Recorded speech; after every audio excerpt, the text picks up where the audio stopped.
जन्मभूमि अयोध्या में सदियों की प्रतीक्षा के बाद भगवान राम की स्थापना के साथ जैसे एक अंधेरे युग का समापन हुआ और एक नए युग का शुभारंभ हो गया। राष्ट्र की आत्मा जैसे सदियों की तमस निद्रा के पश्चात जाग उठी, जिसकी चेतना से पूरे राष्ट्र एवं विश्व में फैले भारतवंशियों तथा सनातन धर्मावलंबियों के बीच एक सांस्कृतिक आध्यात्मिक चेतना का संचार हुआ। निश्चित रूप से ये पल सबके लिए गौरव के जश्न के उत्साह के रहे। 22 जनवरी 2024 इतिहास के पृष्ठों में स्वर्ण अक्षरों में अंकित दिवस हो गया। असंख्य राम भक्तों को तप, त्याग, बलिदान, सेवा एवं भक्ति का भाव इसके साथ जैसे फलित हो उठा। भगवान श्री राम प्राण प्रतिष्ठा मात्र एक मंदिर के निर्माण का कार्य नहीं था, यह राष्ट्रीय चेतना के जागरण का महापर्व जैसा रहा, जिसमें शहर कस्बों से लेकर गांव के हर घर, मोहल्ले एवं महानगरों में उत्सव का वातावरण दिखा। जगह जगह भजन कीर्तन जयकारों की गूंज के साथ लोगों की आंखें नम थी। लगा जैसे घर घर में राम आ गए, जैसे प्रसन्नता भगवान राम के वनवास के पश्चात अयोध्या वापस लौट आने पर हुई थी।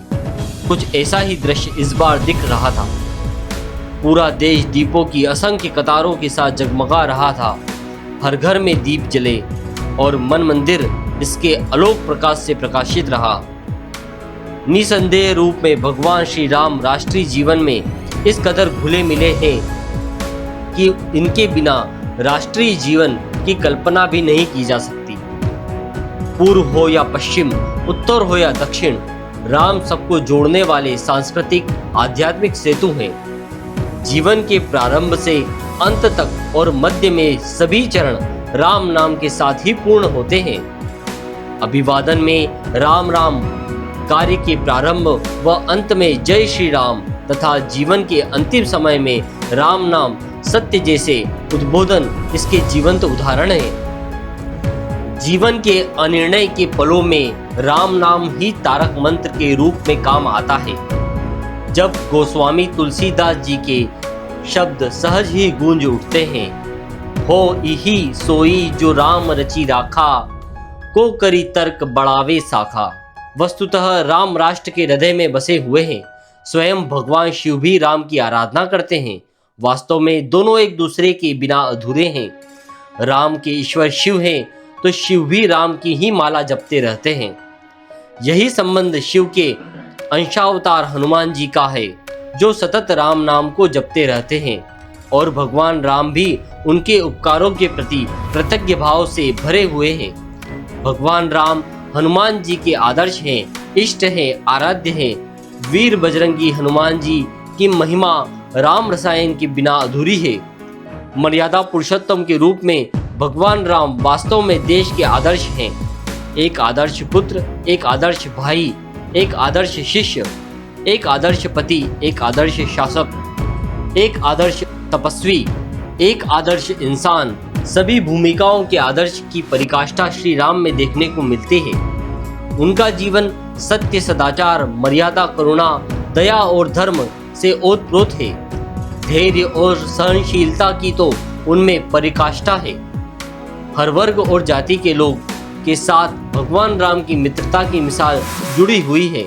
चाहे वे निषादराज हो या विभीषण, केवट हो या सुग्रीव, मानव से लेकर दानव एवं पशु पक्षी, सभी उनकी आत्मीयता के स्पर्श से कृतकृत्य होते हैं।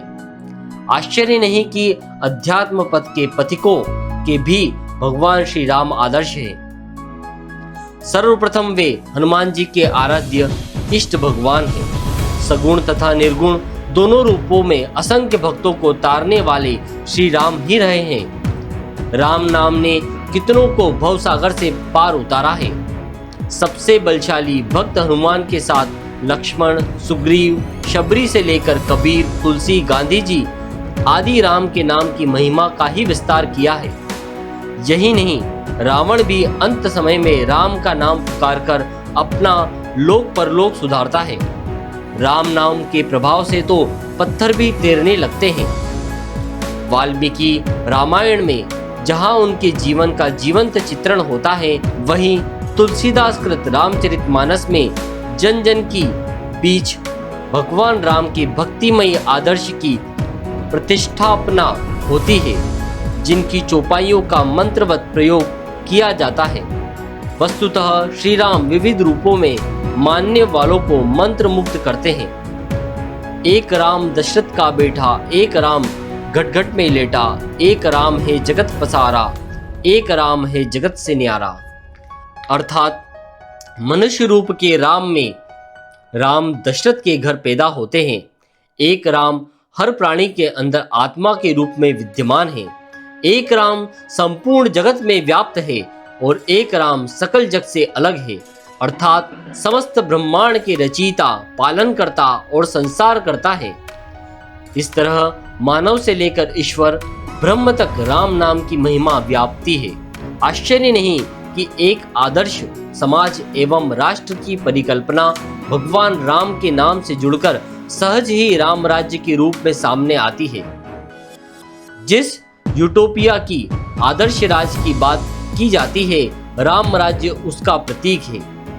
ऐसा राज्य जहां कोई कष्ट, अभाव, अन्याय से दुखित नहीं होगा, जहां सबकी आधारभूत आवश्यकताएं पूर्ण होगी, सबके साथ एक जैसा व्यवहार होगा, किसी के साथ अन्याय नहीं होगा, भेदभाव भी नहीं होगा, सबके अधिकारों की रक्षा होगी और सबको आगे बढ़ने के समान अवसर मिलेंगे। सब मिलजुल कर रहेंगे, स्वस्फूर्त नैतिकता और आत्मानुशासन के दायरे में जीवन का यापन करेंगे। गोस्वामी तुलसीदास ने राम राज्य की कल्पना करते हुए राजा के लिए कुछ गुणों का उल्लेख किया है, यथा शास्त्रों द्वारा निर्दिष्ट नीति पर चलना, धर्मशील होना, प्रजापालक होना, सज्जन एवं उदार होना, स्वभाव से दृढ़ होना, दानशील होना। श्री राम में आदर्श राजा के ये सभी गुण विद्यमान हैं। उनको अपनी प्रजा प्राणों से भी अधिक प्रिय है। प्रियजन, पुरजन, गुरुजन सबके प्रति राम का व्यवहार आदर्श एवं धर्म के अनुकूल है। ऐसे राम राज्य में किसी प्रकार की विषमता टिक नहीं सकती और सभी प्रकार के दुखों से प्रजा को त्राण मिल जाता है। यह राम राज्य की एक आदर्श परिकल्पना है, जिसकी आवाज महती आवश्यकता है। वस्तुतः ऐसा राम राज्य अवश्य मिलेगा जब भगवान श्री राम हर हृदय में वास करेंगे। जन जन के मन में विद्यमान दुर्वासना मिटेगी, श्रेष्ठ भाव जागृत होंगे, जीवन में सत्य की प्रतिष्ठा होगी। व्यक्ति के अंतःकरण में यह परिवर्तन होते ही स्वतः ही ये संस्कार परिवार में निष्कृत होंगे, समाज में विस्तारित होंगे, जिसका सम्मिलित परिणाम राष्ट्रीय जीवन में एकता, समता, ममता और शुचिता से युक्त राम राज्य सतयुग के रूप में उभरेगा। इसी के साथ पूरे विश्व में सुख, शांति, सद्भाव, सौहार्द और खुशहाली का नया अध्याय जुड़ेगा। जय मां गायत्री। ओम भूर्भुवस्वः तत्सवितुर्वरेण्यं भर्गो देवस्य धीमहि धियो यो नः प्रचोदयात्।